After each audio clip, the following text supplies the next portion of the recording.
Hi everyone, welcome to Two Bald Guys Talking Safety. I'm Langdon DeMette. And I'm Julian Taylor. And welcome to our podcast. So, welcome to Two Bald Guys Talking Safety. My name's Julian Taylor. I am in Red Bull headquarters in London today, so that's a bit of a change from normal. We'll get onto that in a moment. First of all, let me introduce my shiny-headed co-host.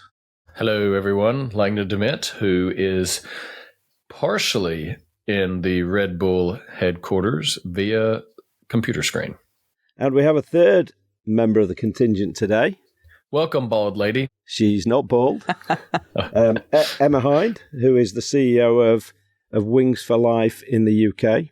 Emma, do you want to just introduce yourself and introduce Wings for Life? Sure. Thanks for having me, guys. So as you said, I'm the CEO of Wings for Life in the UK. We are a global foundation dedicated to finding a cure for spinal cord injury.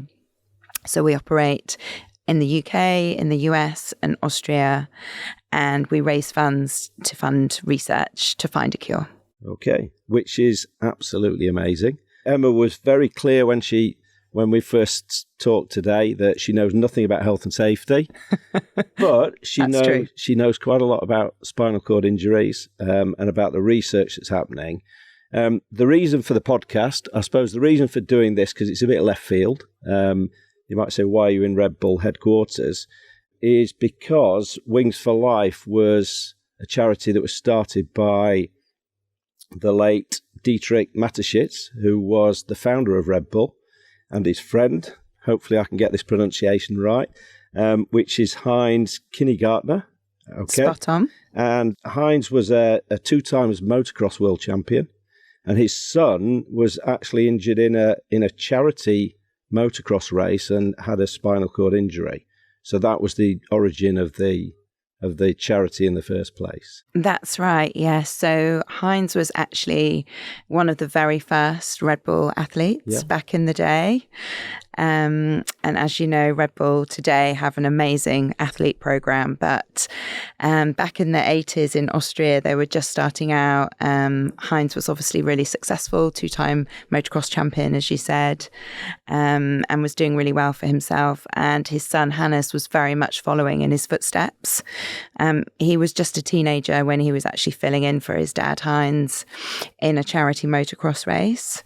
And the race set off as normal, but on the very first corner, the rider in front of him came off his bike, and Hannes unfortunately didn't have time to stop. So he went over and sustained a spinal cord injury. I think one of the things we've talked a bit about the sort of the effects of spinal cord injuries, and I think everybody recognises it's a lifelong sentence, isn't it, if you have a spinal cord injury? Yeah, I mean, it's a really, really devastating injury. And I think when people imagine someone with paralysis, they probably imagine somebody in a wheelchair, which in some cases, in many cases actually, being a wheelchair user is typically the end result, but that is only the tip of the iceberg in terms of what spinal cord injury can do. It affects every single part of your body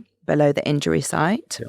So that affects how your organs function. So consider that your bladder, your bowels, your sexual function. In some cases, if it's a very high injury, the ability to be able to use your lungs. Yeah. Temperature control, you become more susceptible to infections, pressure sores. I mean, really, the list goes on. So it's an incredibly devastating injury, and not just for the person affected, but for those around them as well, because it can really just blow up someone's life. We've talked before with a guy called Jason Anker who was injured in the workplace, and it was interesting listening to his story, wasn't it, Langdon, where he really talked about those sort of ripple effect of it. It's not just the individual, it's the family, it's all the sort of close relatives. It's a real ripple effect in across the whole of somebody's life. Yeah, Yeah, it really is. And, whilst a lot of people who've sustained a spinal cord injury would probably love to walk again, it really isn't the top of their list, because the thing that is really debilitating on a day-to-day level is those things like your bladder and your bowels, because that is just constant. Yeah. So yeah, it's a very tricky injury, and one that we are determined to help cure. Okay, we'll talk more about that in a moment. I suppose the reason for this conversation today, it kind of started probably in May of last year, and there's an annual event which you can talk more about in a moment, and it's called the World Run, and I've run the World Run a few times now. Good. How far have you gone? Very slowly. I've got to say I've gone further every year, so I got up to 10 miles last year. Very good. So I was pleased with 10 miles. People will start to understand that a bit more when you explain the format of the race. But as I was running it, and you can run it, and you use an app, and you've got your headphones on, and you're getting stories from Red Bull ambassadors as you're running. It just really struck me that this had a real relationship back to our world of sort of workplace health and safety, because when you think about how people sustain these injuries, quite a common cause is in the workplace. Be interesting, Emma, what are the sort of statistics around how people sustain these types of injuries? Yeah, well, that's really interesting, because I think a lot of people have this imagined idea that it's, extreme sports people who are kind of doing crazy stunts and putting themselves in danger, but that could not be further from the truth. In fact, 50% of accidents sustained are caused by road traffic accidents. So that's something that I would say the majority of us all do in our everyday lives. We get in a car or we walk beside a road. So that's by and large the main cause. And then after that, we have falls, which is around 70%. And again, of course, you can fall anywhere. You can fall at home, you can fall out in public, and of course, you can fall in the workplace as well. And then after that, it's kind of an amalgamation of a few different causes. It could be things like violent crime or, military, random kind of occurrences. But the remaining 9% is sports. And of that 9%, only 3% is made up of extreme sports. So that actually ranks very low in terms of causes.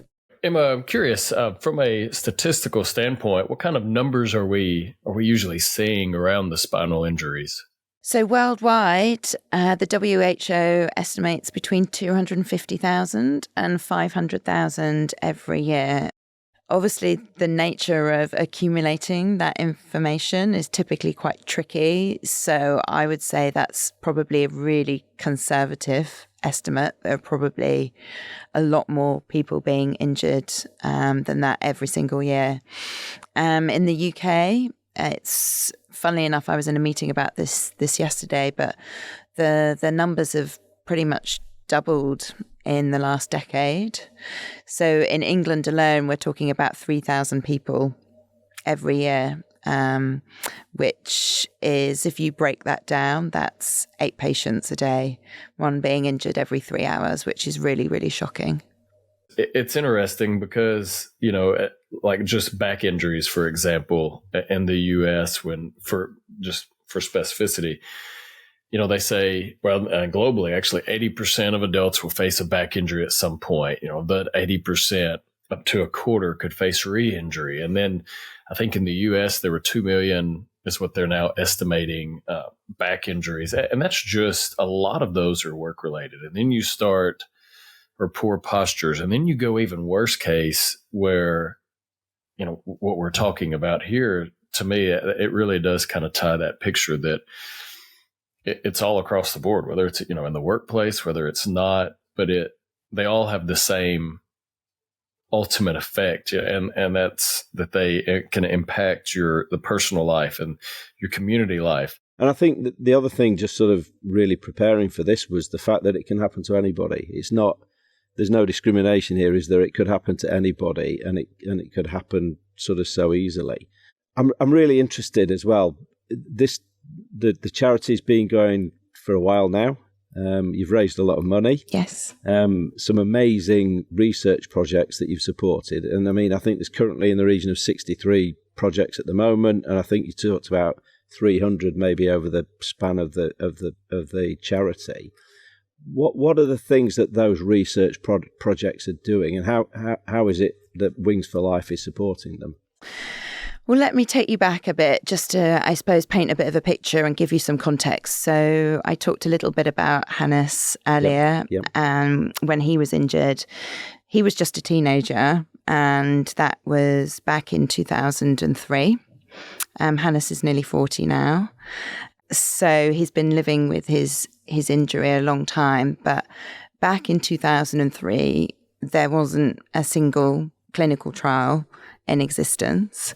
There was nothing on the horizon either. And there were a few research projects going on, but they were mainly, basic projects within the laboratory, and they weren't being furthered into clinical studies. And that's really the reason why Dietrich and Heinz decided to set up Wings for Life, because they did not think that a lack of funds should prevent an outcome in terms of curing spinal cord injury.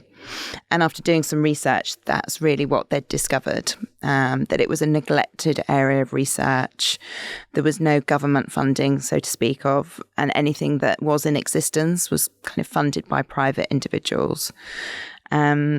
So they took that bold, visionary ethos that has made Red Bull into the brand it is today and applied that to Wings for Life. And thought, if no one else is going to do this, we will cure spinal cord injury. So we've been set up with that same visionary influence. And I suppose back then, when we first started, it was a hope, but now it's more of a belief. And the reason for that is that we've been funding research projects, like you say, 300 to date over the last 20 years, and we're really starting to see breakthroughs now.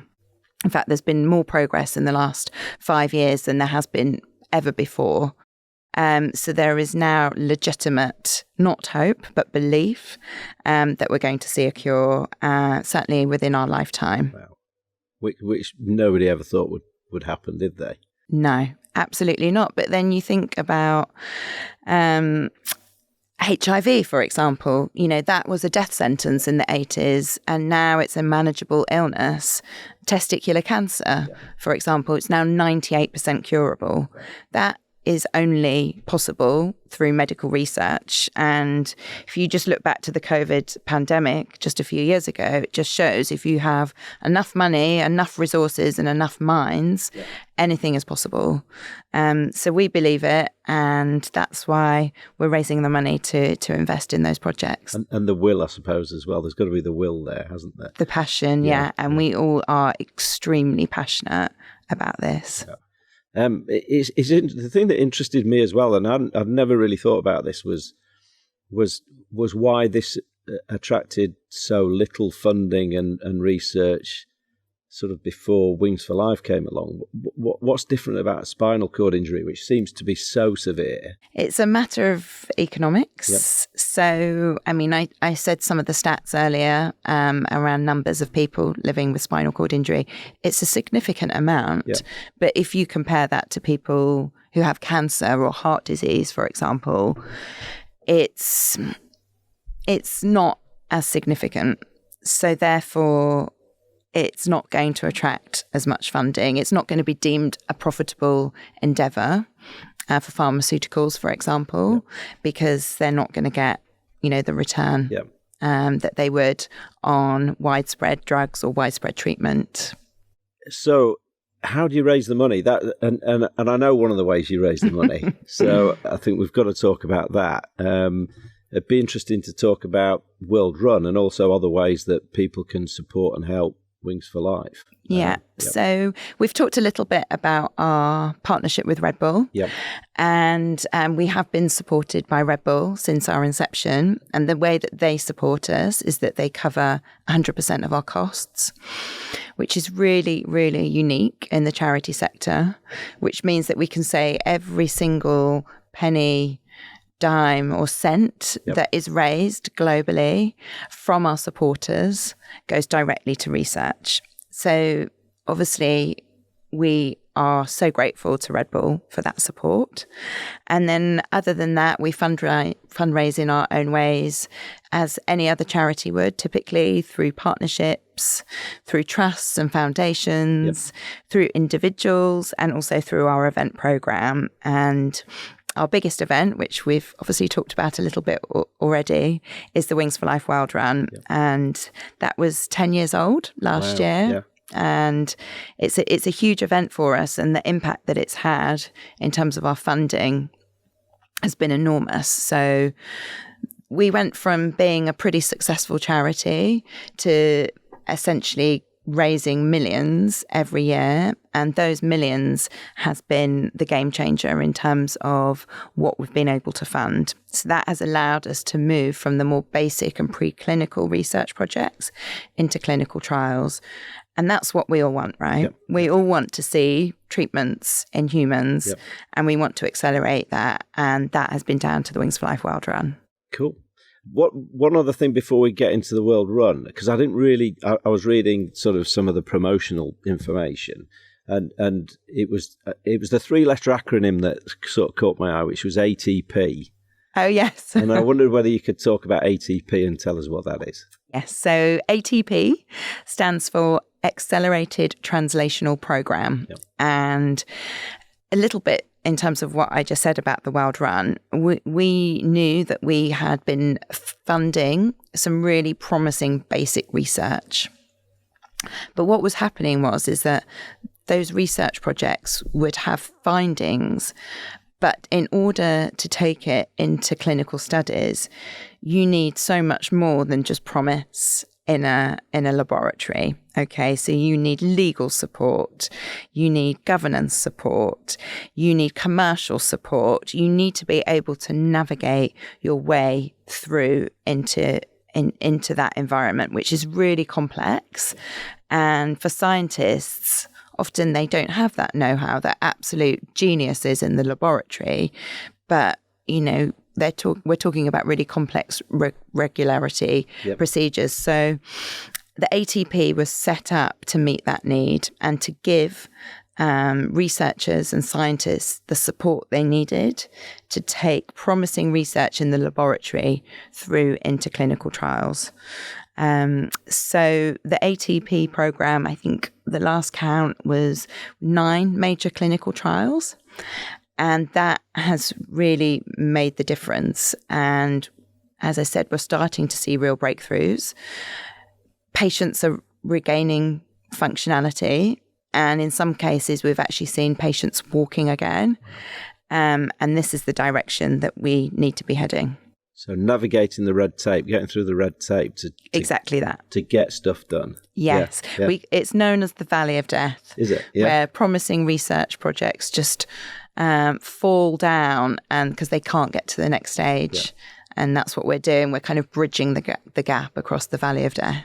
And it's great to see charities who are, I mean, when you think about how this probably started in the early days, sort of the way charity's grown, the knowledge has grown, and actually probably changed direction slightly in terms of what you've got to do to be successful. I think it's really interesting listening to this. Yeah, absolutely. I mean, most kind of credible charities these days run like businesses. We have budgets, we have targets. We're always talking about return on investment. It's no different. And I say fundraising is a bit like a sales job, except you're not selling a product or a service. You're selling hope. And I think part of it is selling events. So let's do that, because I think what we'd like to do is I think the great thing about the World Run is anybody can do it. That's right. That's one of the most amazing things about it. It's not, you don't have to be a runner. Anybody could do it. So tell us about the format for the World Run, because I think we've kept people hanging on long enough. Yeah. So as you said, the World Run is for everybody. So don't be put off by the World Run if you're not a seasoned runner. It's got a number of USPs, and the first one being that it is truly a global running event. So it's the only running event in the world where everybody takes part at exactly the same time. So in the UK, it's a very civilized 12 noon. But if you're in Australia, you could be running through the night. In America, you could be running at dawn. But it really is a global community of runners. And it's really exciting to feel part of something that everyone's doing at exactly the same time. I think we could even get a guy in Nashville doing this, couldn't we? Absolutely. Yeah. And no excuses, because the second USP, if you like, is that there is no set distance. And there's no finish line. So instead of you going out and saying, right, I've got to run this 5K or 10K or half a marathon, etc., everybody starts running at exactly the same time. And I say running, but you can do a nice leisurely jog. Yeah. You can walk. If you're a wheelchair user, you can push in your wheelchair. So it's fully accessible, fully inclusive for everybody. And after 30 minutes, you are chased down by what's known as the catcher car, which is... I hate the catcher car. It's essentially a moving finish line. Yep. So it turns a concept of a typical running event on its head, because the fastest person finishes last as opposed to first. Yep. So everybody gets to finish, everybody gets the distance, everybody is a winner. Yep. And the third, I suppose, unique aspect of this run is, as I've mentioned before, our costs are covered by Red Bull, which means 100% of all the entry fees go directly to research. So you can sign up as a participant and your entry fee is going directly into our research portfolio. None of that is going on the event costs. You can choose to fundraise if you wish, but unlike other charity events, you don't have to, because the entry fee is already doing your bit. So the car sets off, Emma. Yes. How quickly is it going when it sets off?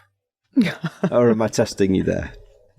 They keep changing it. I believe it's 15 kilometres an hour at first, but please don't quote me on that. But all the information is on the website, wingsforlifewildrun.com. So the car sets off slowly, the car gradually speeds up. Correct. And the idea is you're trying to just run as far as you can before the car catches you. Exactly that. And there are a couple of ways you can do this, aren't there? So there are some live events across Europe, and I think, do you know where those are? I think there's Austria. There's obviously Austria, because that's the home of it. Yeah. So Austria, Germany, Poland, and Croatia. Yeah, I believe. But again, check the website. And then in the UK, you're able to run wherever you are within the app. But if you would like to join an organised event in the UK, we've got a few different live events. We do a big one in Battersea Park in London. And then we're also going to be having events in Brighton and Hove, Coventry, Nottingham, Cardiff and Manchester. So wherever you are in the UK, there'll be a location close to you. But if you can't be bothered, you can just simply roll out your front door and run wherever you would typically do your runs or walks. Yeah. I was just saying to Emma as well, I looked like a complete lunatic the other year because I just did it locally, and people wondering why I just kept going around the same old loop time and time again. But I can also attest to Battersea's a great event. It is. It's really fun. So you can run around the park. You can run around the track that's at Battersea. The best thing about being at Battersea is there's an endless supply of Haribo and also certain energy drinks by a certain drinks manufacturer. I think you can guess whose those are. That's right, yeah. But yeah, we also put on a little bit of entertainment. And like you say, there's the athletics track on site, which is really, really great for wheelchair users. Yep. So if you're going to be pushing in your wheelchair, I would highly recommend you come down to Battersea because it's really well set up. Yep. Jules, there is a run in the Nashville, Tennessee area. So, wow. In the US, we have some locations as well. Is that you committing to doing the World Run this year then, Langdon? Did I hear that? I think I heard that, didn't I, Emma? I heard that. Yeah. I wouldn't get very far. Doesn't matter. I'm more of a bike rider, worker out than I am a runner, but the car will run me over when I get shin splints. But yes, let's see what we can do. Let's see what we can do. Well, the other thing you can do is you can do it with the kids. We've actually got Ed who I work with did it last year. And he did it carrying his 3-year-old daughter. Oh, how lovely. And she's really excited. She wants to do World Run again this year. So Ed's going to do it carrying his daughter. So that's a shout out to Ed. Oh, well done, Ed. That's lovely. I think the other thing I just wanted to really, really sort of shout out was this can be something that can be a really good corporate event for businesses. Definitely. We're a global business. We've got offices in India, Australia, Chicago, UK, and we did it as a company last year. So how does that work, Emma? How can a business get involved with World Run?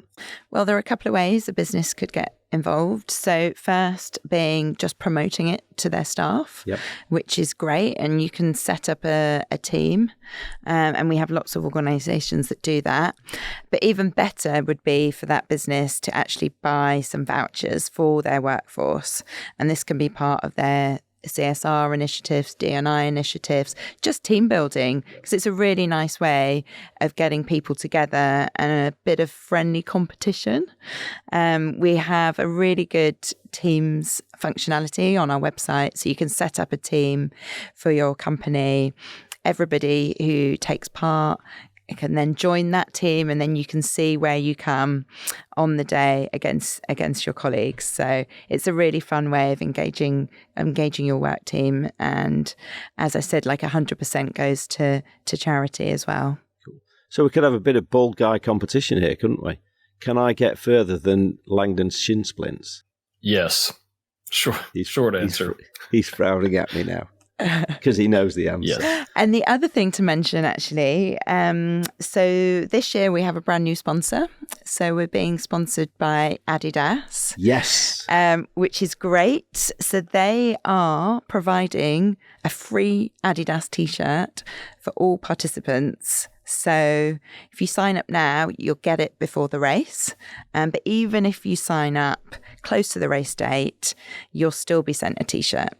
So for those of you watching on video, I'm rocking last year's T-shirt, and I am known for having a bit of a T-shirt fetish. So actually, I was really excited when I saw it was Adidas, and it's a really cool T-shirt. Sadly, I've just got the notification mine arrived today, so too late for me to wear today. Oh, well, that's a shame. Yeah, but I did also buy the rain jacket as well. So did you? Yeah, so I've stepped out and bought a bit more merch. Gold star for you. There you go. Okay, So this is a real shout out. I think it's been a fantastic conversation, but it's a real shout out to say this is an event that anybody can do. You don't have to be a runner. Anybody can do this event, and by entering it, you're absolutely making a difference, because that money is going directly to research that could be life changing for many, many people. Emma, it's been a great conversation. Any sort of final sort of points you want to make before we wrap for today? Just thank you so much for having me. I think I mentioned the World Run website earlier. Yep.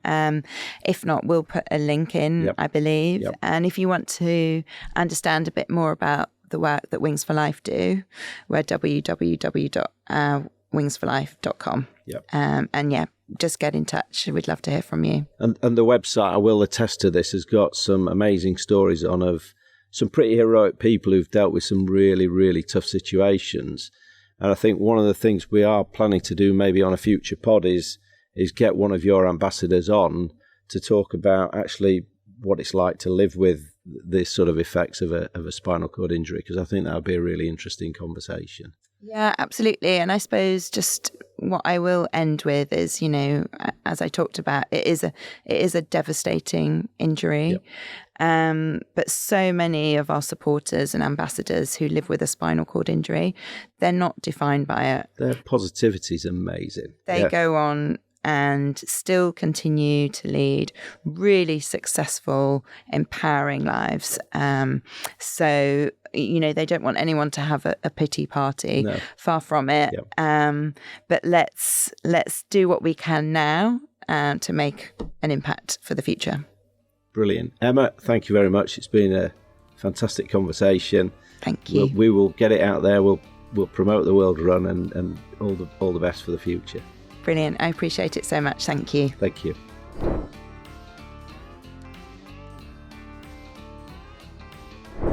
Hey everyone, really appreciate you tuning into this episode of Two Bald Guys Talking Safety. Please follow and subscribe to wherever you stream your favorite podcast or visit us at evotix.com. And if you want to see how follically challenged we really are, come and check us out on YouTube. If you've got value from the podcast, please go to Apple Podcasts, and in the review section of this podcast, if you could leave us a review or a rating, that would be great. And as always, everyone, while you're going about your days and about your normal lives, stay safe out there and watch each other's back.